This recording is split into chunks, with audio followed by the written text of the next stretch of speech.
अस्सलाम वालेकुम फ्रेंड्स, स्वागत है आपका इस यूट्यूब चैनल जेके स्टडी मटेरियल में।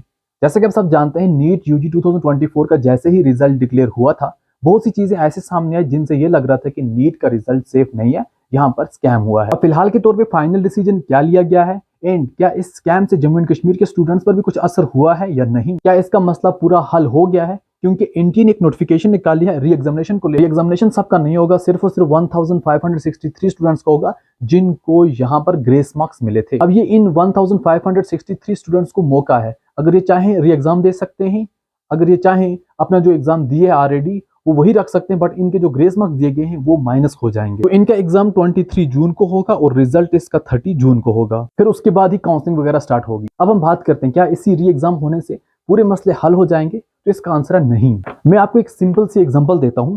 फॉर एग्जांपल, जिन स्टूडेंट्स का स्कोर 666 था, उनकी जो रैंक बनती थी पहले, आज 2024 में 16,791 बनती थी।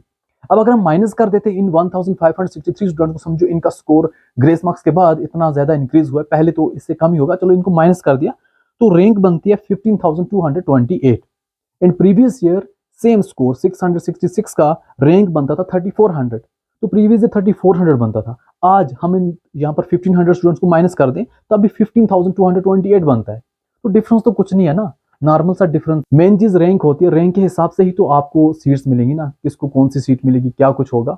एंड अगर हम बात करें री एग्जाम होने की वजह से जो टॉपर्स आए हैं, आप सब जानते हैं कितने टॉपर्स हैं, तो टॉपर्स कितने ही माइनस होंगे, फिर भी बहुत सारे टॉपर्स रहेंगे ना। इसलिए स्कैम सिर्फ इतना नहीं है कि ग्रेस मार्क्स मिले, स्कैम अभी बहुत बड़ा है। अभी इसका मसला सुप्रीम कोर्ट में चल रहा है, अभी जुलाई के महीने में भी कुछ और सुनवाई वगैरह होगी, हेयरिंग वगैरह होगी। अब देखते हैं उसमें क्या सोल्यूशन आता है। अगर यहाँ पर सुप्रीम कोर्ट को ये लगा कि नहीं, पूरा नीट का एग्जाम ही स्कैम है, तो दोबारा से पूरा एग्जाम लिया जाएगा। बट फिलहाल के तौर पे एनटीए वाले जो हैं अपने आप को सेफ दिखाने की कोशिश कर रहे हैं, जैसा कि उन्होंने अभी सिर्फ और सिर्फ 1500 स्टूडेंट्स को साइड किया कि हम इनका री एग्जाम ले रहे हैं। अब हम बात करें, अगर फॉर एग्जाम्पल इन 1500 स्टूडेंट्स का री एग्जाम होगा, ये दोबारा से अगर ये अपना एग्जाम देते हैं या इनसे ग्रेस मार्क्स माइनस कर देते हैं, क्या जम्मू एंड कश्मीर के स्टूडेंट्स को कोई यहाँ पर फायदा होने वाला है? तो मेरे हिसाब से नहीं, क्योंकि ग्रेस मार्क्स जो है जम्मू एंड कश्मीर के किसी सेंटर को है ही नहीं। अगर आप सिर्फ और सिर्फ with in Jammu and Kashmir की काउंसलिंग अटेंड करना चाहते हैं तो आपको कोई इसका बेनिफिट नहीं है, क्योंकि जो री एग्जाम हो रहा है उसमें तो जम्मू एंड कश्मीर का कोई स्टूडेंट ही नहीं है, उसमें उनका क्या माइनस होगा। तो इसीलिए फिलहाल के तौर पे मेन अपडेट यही है कि जिनको ग्रेस मार्क्स मिले थे उनका री एग्जाम होगा,